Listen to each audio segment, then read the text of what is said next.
Another week is here with us again. Gratitude is the everyday attitude. And if you see us here, you know what time it is, right? Sauce and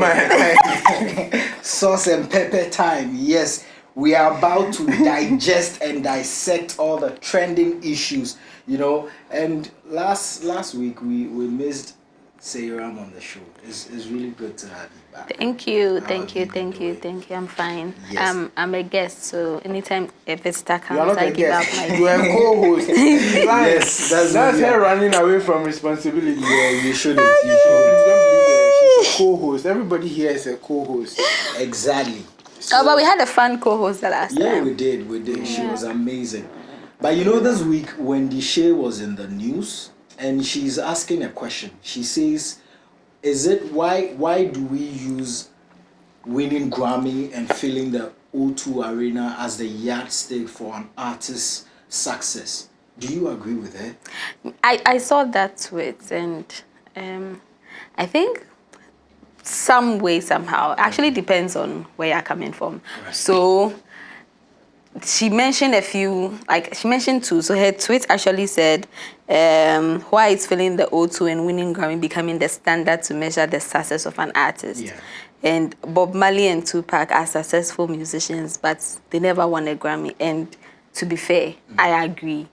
Like the yardstick of success, it can't be somebody's award scheme, Right.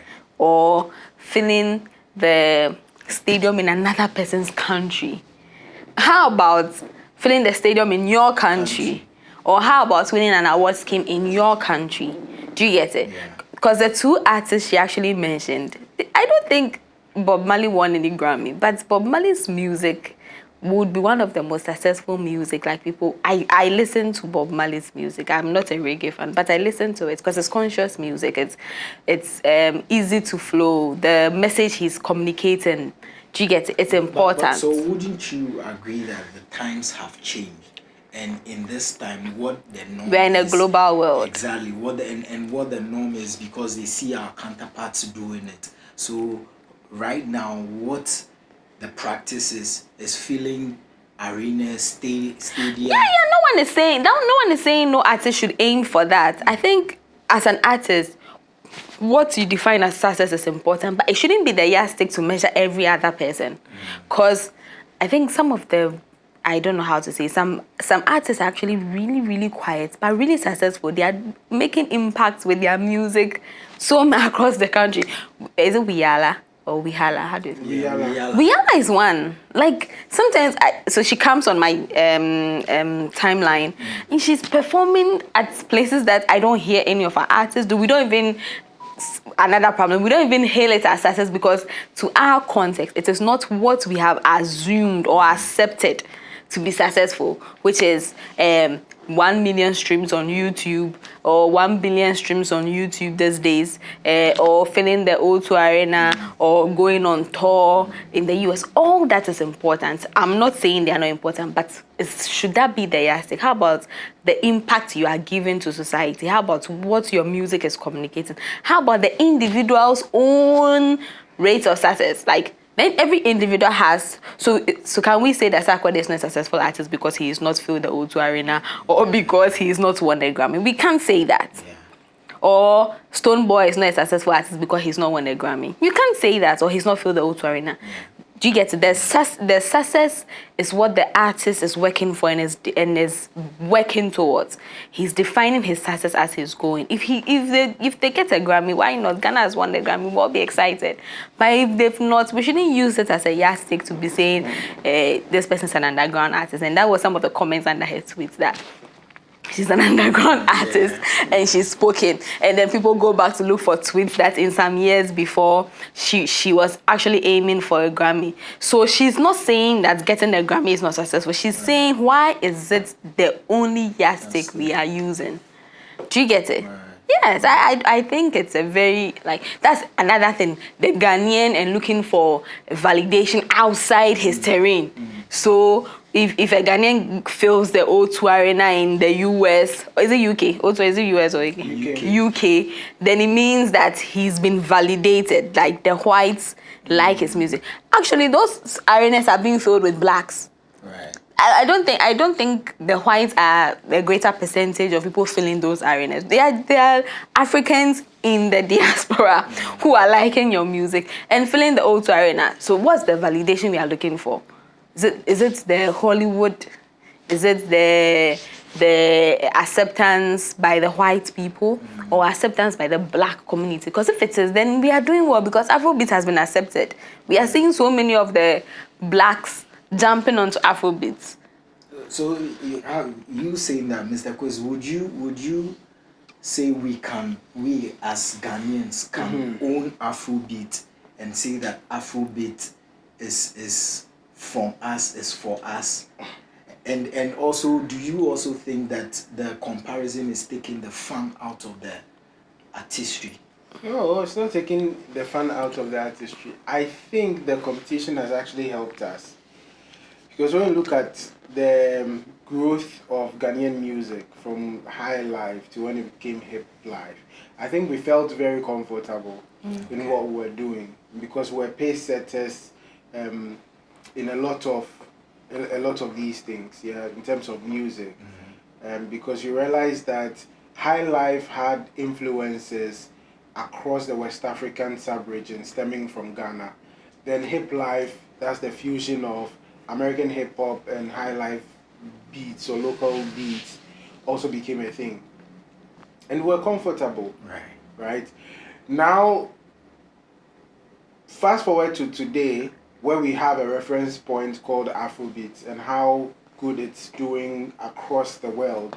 Everybody's pointing fingers at Ghana to say that, look, you had a very good start, but you haven't developed as fast as your potential required. And so people who basically picked elements of what you were doing then are doing better than you are, and they have better structures. In any context where you put an individual or a nation in this particular competitive context, that person will wake up.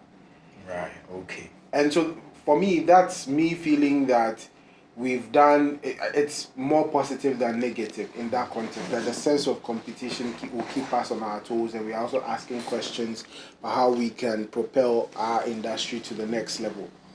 But sometimes too much competition, or competition that's not interpreted properly, could become unnecessary pressure. And sometimes in our conversation, that's where it gets to, like this Grammy conversation or the filling the O2 arena conversation. And then she raises the basic question in this discussion: is that the validation we want? Then I'll ask a question: what are the tools, or what are the success measurement criteria for an artist or a music industry? From a personal perspective, not me as an artist, but I'm saying that from the artist's perspective, it should be a personal goal or a personal ambition. Some people just want to satisfy a certain crop of audiences with a type of music. That could be commercial music or non-commercial music. That could be popular music or alternative. So when you're having a discussion in that context, then such a person might not need to fill the O2 arena. Exactly. Yeah. And it will make sense. He or she would not care about it. When you go outside Ghana, there are typical examples of Enya, for example, who will not make any public appearance anywhere. She will not do any shows. Until now, Sia will not appear anywhere. She's just doing her music. Dido seldom does. Nora Jones will not do. Nora Jones has about 5 Grammys, by the way. And she will appear anywhere. So that's the crux of the issue. I think the artist should be given the freedom to make his or her music, bless the audience she's targeting, and then she should do it to the best of her ability. If things like Grammy and the rest come, Exactly, it's a plus. it becomes a plus. Otherwise, then it's her choice. The second is impact, and she's used that example of Bob Marley, Tupac, and the rest, who might not have gotten the official validation in awards and all of that, but their music has lived on. people like Massey Gray, for example, who's doing jazzy, alternative, soul music. Not many people will know her outside of her shores, but she really has affected the audiences she was singing for. So impact in all the levels also counts. Then we come to the people who are and there are people in Ghana who actually do music just for festivals. Kinayi Soba, now Trick Baptek is doing it. Oh, really? What's his name? Manifest and the Walasi. You know, people who like those music like it. Walasi will not fill the O2 arena with 20,000 people, but the people who like his music like it, he will play festivals across the world. So every artist have their platform. Grammys. When an artist gets a Grammy, it's validation. It's just like almost any type of award, because a Grammy will be judging artistic ability, vocal, songwriting, you know, and you want your artist to be held to a particular standard of quality. I think that's just where that fits into the standard, the continuous self-improvement, to hone your skill to meet certain global standards. But it should not really be the aim. But they are winning the BET. Yes, so it should really not be the aim of it. I just think that let's allow our people do their music. That doesn't mean that we should not hold them to high standards. The higher standards that's required as an industry. I also look at this argument in a different manner.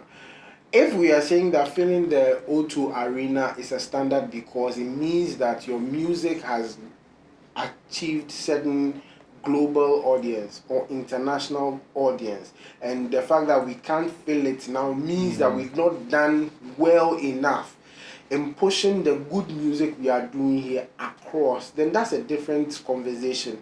Then it's even a more rational and logic and fair conversation, because the people who are filling the O2 arena, they are not artistically better. We can establish that fact. They are not artistically better or talent-wise better than the people we have here, the musicians we have here. The difference is the push, promotion, record labels they are on, and the engineering that has happened for that sound to reach so many people, so that in any auditorium in the world, the people around have heard their music well enough that they will troop into. That's totally a different conversation. That might not have happened to Kim Promise because he's not gotten that opportunity. Not because Ashake, for example, sings better than Kim Promise. So if that's where the conversation is going, then let's have that conversation to see how we can invest more in our industry, so that we push the craft or what we are doing here in the Ghana music industry across the globe. And I think that's what really will help the conversation. But using it to give unnecessary pressure and damping the hopes and spirits of our musicians, I don't think that it works. It's productive. Let them breathe. Yes, well, and also one of the artists, Famia, made the assertion that Ghanaians are not as eager as they are when a Nigerian artist is out there to perform as compared to a Ghanaian artist. It's all about promotion. It's all about promotion. Wait, as in the diaspora? Outside, yes. Yeah, outside. It's all about, there are two things. It's all about the promotion. Ashake on a record label and Familia on a local record label, the opportunities available for Ashake, the promotion that his music has gotten, the number of people who have heard his music when it is released, that just by the fact that the music is made available to them. Okay. It's they are miles apart. So the record label, the foreign record label thing is helping them because it's pushing. It's the engine. Right. It's like, how will I even put it? I'm looking for a way to describe it. Like, we are all selling beverages, and how will I put it? Like, yeah, like someone endorses you. The marketplace for your beverage is way bigger yeah, than mine, even if the quality is the same. Yeah. Right. We are not going to get the same results. Right, Yeah. right. So music, how many times haven't you listened to music and the first time you heard it you are like, this is not good enough? That was the vibe I got from this big local hit, Stilimo. I was in the barbering shop when I first heard Stilimo. I asked my barber, what's that? This is crap music. Then I heard it twice because they were playing it on radio at the time, and then Every day. it became like, I really enjoyed that song. It So grew it's the on same him. thing. If you have a mechanism that ensures that more people are exposed to your music, you are going to be bigger than someone who doesn't have it. That. You know, it's the same phenomenon with current underground artists that you don't know about, and then the big ones. The big ones have the platform, and so they are going. There's maybe a harder kid coming who's better or more talented than Stone Boy and the like. But the fact that he doesn't have a platform, nobody knows him. He's still struggling. It's the same phenomenon. You know? So then exactly what she's saying is quite unfair that we are using the same yardsticks to judge all of them when there are people who have provisions are made available to them to make it easier for them. But you know, there was this whole thing about record labels, the foreign record labels coming in and taking our signees and then fleecing them off.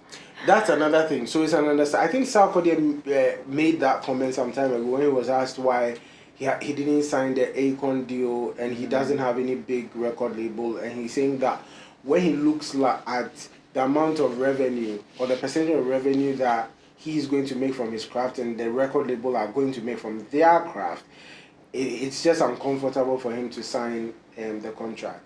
Maybe it could be the case. Usually it is the case. Yeah. However, look at the numbers and the impact you are going to make.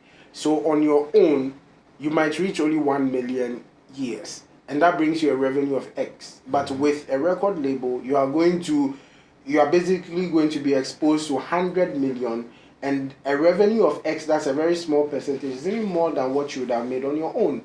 Even the cost that goes into reaching 1 million on your own, it's not the same as having a record label. Since Stone Boy, for example, signed to Def Jam, you realize that his career has gone to another level. This is a guy we knew as a dancehall artist. Now he's doing all kinds of genre of music. Into the future, there was a video where he was writing the song. I don't know, like, the arrangement. So I'm just going to describe what I saw in the video, which is that I saw him writing the song with another expert. Yeah, that's what I saw. But the influence of that expert in the video was telling, because the first time I heard that song, I said, this doesn't sound like a Stone Boy song. There's like a global input in the structure of this song, and you can tell. So there are little things like these that basically changes. I mean, all the global brands you see, how many of them are indie artists? That's the reason why. And earning 10% of a bigger cake is better than earning 100% of a smaller cake. Exactly. So you see, yes, because they are putting a lot of investment into you as an artist. The how do you call it? The trainings, the pushing of your. We actually have people who actually there are, I think the record label, Beyonce and her husband. They have 3 different types where we have those who promote. We have those who build the artist, and then we have those who represent. Reputation. There are 3. So there's a lot of technical things that happen. So of course, the feeling of being fleeced might be there, because even not too long I saw how do you call it, a tweet where someone said all this how do you call it, money or the shows Burna Boy is making, that is raking in over millions of dollars, his net worth has still not gone over $1 million. So where's all the money going to? The record label is taking all the money. This is why we should do local record label. And I'm thinking, the man is an internationally recognized brand. What the hell does he need the local? So asset in 2 ways. The brand Burna Boy. The brand Burna Boy, even if the record label owns the brand technically, it's just for a particular period of time. When he stops working with that record label, the full brand Burna Boy is his. It depends on what contract is signed, no, though. No, that's fine. I mean, a person, Burna Boy. Okay, the when person. you're investing in a human being, the human being owns that asset you've created. When he stops working for you, he doesn't stop being Burna Boy. Yeah. And he can cash in on it. He can leverage on it in many forms. But my second point on this fleecing thing and this whole Burna Boy conversation, that he's not making so much from as expected. Those were allegations. Yes, we don't know if that's true. No, look, as you said, the nature of these deals ensures that a bigger chunk of the revenue goes to the record label because they are doing everything for you and they are pushing and all of that. So that's fine. However, there's also how do I put it? A reference point, or you can always learn from people's mistakes and successes. Jay-Z, for example, how did Jay-Z do it? Basically leveraging on the brand he built with a record label, started his own record label, and then grew his income or his assets like hundreds of thousands more. Mm-hmm. So that's possible. You know, it's just how you make the 10, but you will not have anything to sell if nobody helps you build that brand. So you can decide that I'm signing with a record label in this part of my career for the next 5 years or 10 years. When I get here, this is how I'm going to leverage on that on my own to get to the next level. Right. You have to plan it all out. Yeah. But it's clear that people who have not had record labels have suffered. That's the point. So you have to have... And not just any record label, though, like the correct ones. In your career. Yeah. It's as simple as that. And then use it after that. So finally, I want to ask, do you think Ghanaian artists respect and understand the arts enough? Hey, that's not their fault. You say, go. They respect and understand. Well, who is training them? That's a big question. Who is training them? I don't think we have, aside Legon, that's School of Performing Arts, and which is like... Okay, now they are doing contemporary music, so they have some courses on... how practical... Aside Legon... Azonto was the thing, so they have the contemporary courses for hip life, for Azonto, and it's very practical. See, that's the thing. So who is training our artists? Who is training our musicians, our directors? We don't have that specialized skills school. Right. So I can't answer that question fairly. Because I would say no, but it won't be their fault that they don't have that system that trains. Do you get it? Yeah. Our country lost its path a very long time ago in every aspect. See, sorry, I'm come to bring state of the nation in there. But music those days, apparently, like what my mom and my dad taught me, they were learning practical music those days. Right. So in school, if I had gone to school in those days, I would understand what it means. I would have been trained to have the ear to listen to perfect music and how to do it and the skill to harness it, like grow it, and do you get it? Yes. But I don't know what happened. I don't know who deceived us that music and drama was not necessary. Seriously, Ghana for a very long time does not see blue collar works as something that can grow this country. I keep saying this country does not see human resource in general. It's not an asset that our leaders have seen to be a potential that can develop. Bulk, you know? We have natural resources in bulk as well. Yeah. But imagine if we had developed our human resource in addition to the natural resources, and we allow the brains we are training use these natural resources for good, would be better. And so I can't answer that question fairly, because seriously, who is training them? Who is training them? Every country must have a conduit for training the professionals they want.